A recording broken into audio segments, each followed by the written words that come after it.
Hello everyone and welcome to another video on the channel. Today I'm here with the NSX and as you can see it's absolutely gorgeous. Anyway, I'm going to go ahead and in this video I'm going to test out the car with brake to drift and without brake to drift. Or as in this game, it's called stability control. So either it's on or off. And we'll see what it's like. For anybody that doesn't know, stability control basically just allows you to brake to drift and allows you to not brake the drift pretty much. So when it's off, all you have to do to go around the corner quickly, tap the brake and turn in, and boom, you go sideways and you keep your speed or sometimes even go faster around the corner if you do that. Now if you put stability control on, right, if I go ahead and enable that, I won't be able to brake the drift now. If I press the brake, I'll be able to slow down and that's it. It won't automatically put me into a slide, as you can see.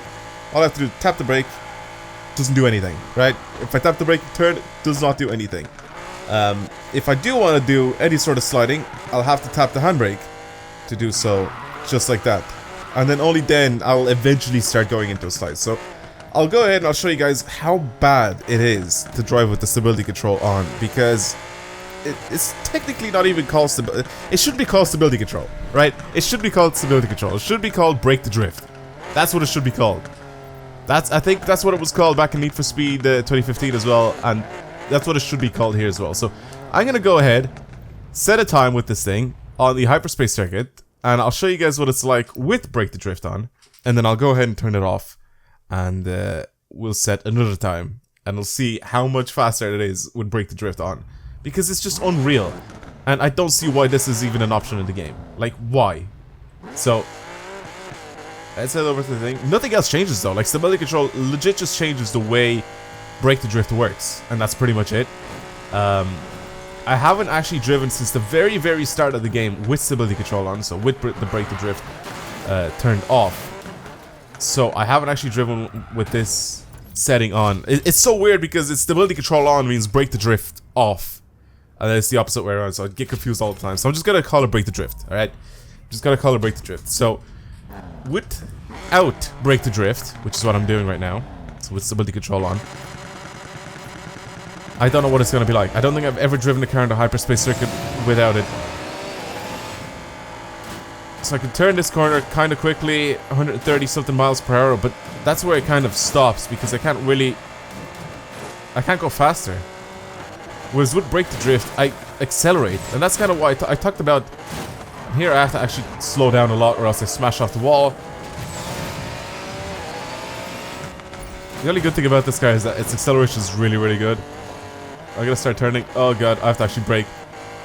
I slow down or else I'll crash through the wall because I'm going a bit too fast. 130 miles per hour is too fast in this car around corners, which is weird to think about because I usually take these corners at around like 180. So slow. A little bit of oversteer there. Not too bad, not too bad. That kind of helps a little bit. I've said it back in Need for Speed 2015. Drifting on cars, it helps you make like a better race car, because it's just the way Need for Speed's physics work, right? Brake to drift has been a part of this game, or even the previous game has been a part of the series since Need for Speed 2015, and it's weird playing like that because obviously in real life. And I know it sort of works like that, right? You get a little bit of oversteer when you brake, and you're going a little bit. See, like it does happen here with stability control. Even like you can actually go into a slide with just braking, which technically this is how driving should be in this game, right? Brake to drift shouldn't be a thing. As you can see, it still goes into oversteer. Even if I do there, I just couldn't turn for some reason. But technically, it should go into oversteer when I'm sort of putting pressure on the front wheels and messing with the balance of the car, bringing the rear back out again, and I should get it to oversteer, right? That should happen with every single car. That's how it works. That's how physics work. But it just does, like, overdoes it. I don't know how to say it. Like, it's just too. Why is it that point that I'm just not allowed to steer? I don't understand. I got like over 2 minutes. That was terrible. I'm not used to driving without or with stability control without brake to drift. I'm not used to it. 2 minutes and 4 seconds is an absolutely terrible time. It's really bad. Alright, and I will show you exactly how good this car is with brake to drift. So turning stability control off. And I just missed the whole thing. So let's drop down here onto the event. I don't think handbrake changes at all. So I don't know if that was a thing or not. I didn't use or touch the handbrake at all throughout the whole race. All of that was just me braking before a corner as much as I possibly could, and then just taking the corner. And now with brake to drift. This is what Need for Speed 2015 was like. I remember that. And then people were talking, like, were trying to tell me that I'm not tuning my cars right and stuff like that. I was like, yeah, tuning your cars a little bit more for drifting helps you take corners so much better. So pretty much turning or making a drift car in Need for Speed 2015 used to be just the standard for everything. It doesn't matter if you tune it for racing or drifting. Making it more drift bias was much better. And there you go, just brake to drift. All I have to do is just tap the brake, go into a corner, and it goes sideways. And it's super easy to control all the way out. Look how much faster it is with brake to drift to go around this corner. Just because I tapped the brake. I'm doing 160 miles per hour with ease. I can easily go faster as well.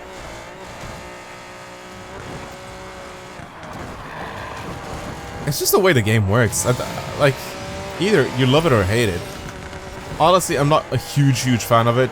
I mean, I got used to it because this is like just what the game's mechanics are, but I'm doing 190 miles per hour in these runs. Jesus. Obviously, that's not really realistic, so...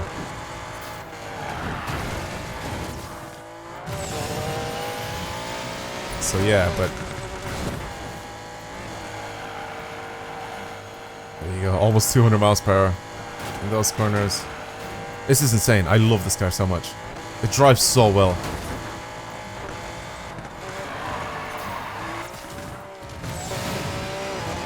Madness. It's a madness how good this car is. Hello, alright. I'm sorry. Didn't mean to crash. Doesn't really matter too much. Anyway, I'm gonna be squeezing out a much better time than before. Even with this bad run. If I was paying a little bit more attention, I could easily squeeze out like a 140. Just 140 dead. Definitely. It's such a good car to drive with brake to drift on. So much better. So as you can see, there's a huge difference between driving in this game normally, as you should be, and then just turning off stability control, which means brake to drift is on. It's a huge difference. So yeah, I haven't actually driven with brake to drift in a long, or without brake to drift in a long time, so with stability control on it a long time. So for the people that are interested in getting this game, or for the people that like wanted me to do sort of like a different, like, or a comparison video. I always crash at the end of my videos. Why is that? It's like I'm trying to go and crash head on. Anyway, but I've had people ask me what, like why is there like an option for stability control, or what is brake to drift, because I've mentioned it in previous videos before, even in Need for Speed 2015, and I tried to explain it, and it's not really like easy to explain, but like just tapping the brake allows you to go into like sort of like drift mode, which will help you take corners a lot faster, pretty much, and that's pretty much what brake to drift is. Am I a fan of it? Do I want to see it return? No, I don't. I want to see the physics to be improved a little bit better and not have brake to drift on, so everybody can just go sliding very easily. I feel like it should be a little bit of a, I don't know, like a setup option to be able to sort of turn your car into a drift car or a race car, and then they should handle differently. They shouldn't be the same thing. Whereas I know that if you build a car for drift spec, or if you build a car for race spec, I know that it'll change slightly the characteristics of the car, but I mean, that's only if you buy the car for the specific class. But either way, I can take this car right now just the way it is as a race car. Like, if I was able to take this thing into a drift event, I would still be able to get like 1,000,000 points with it, 100%, just because of how well it actually drifts, just with brake to drift on, you know. And just because it's like that, like, I kind of wish that it wasn't. I wish that as a race car, it should handle like a race car. And as a drift car, it should obviously handle like a drift car. I should be able to slide it around all the time as a drift car. And then as a race car, I should have to slow down for corners. Not just go into them, just tap the brake and then instantly go into a slide, and it should work perfectly. Just drifting around the corner at a higher speed. Like, I would increase speed while drifting instead of like it's slowing me down because of like tires and stuff like that. Like, it just doesn't make sense. So, do I want brake to drift to be back? I don't. I want brake to drift to be gone.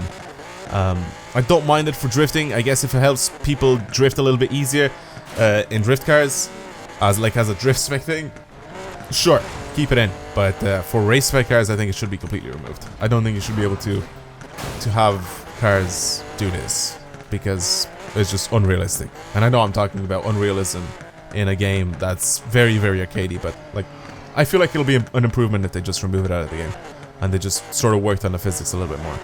But yeah, that's it. Thank you guys very much for watching. Hopefully you've enjoyed today's video. It's just a short little video. I just want to talk a little bit about I can't speak. I want to talk a little bit about Break the Drift and what do I think of it. And I also kind of just wanted to drive with Break the Drift off just because I haven't actually done it in a long time, like I said before. Anyway, if you guys enjoy my videos and you want to see more, don't forget to subscribe. And if you like this video, don't forget to like it. If you disliked it, feel free to dislike. And that's pretty much it for me. Thank you again for watching, and I'll see you guys next time. Goodbye.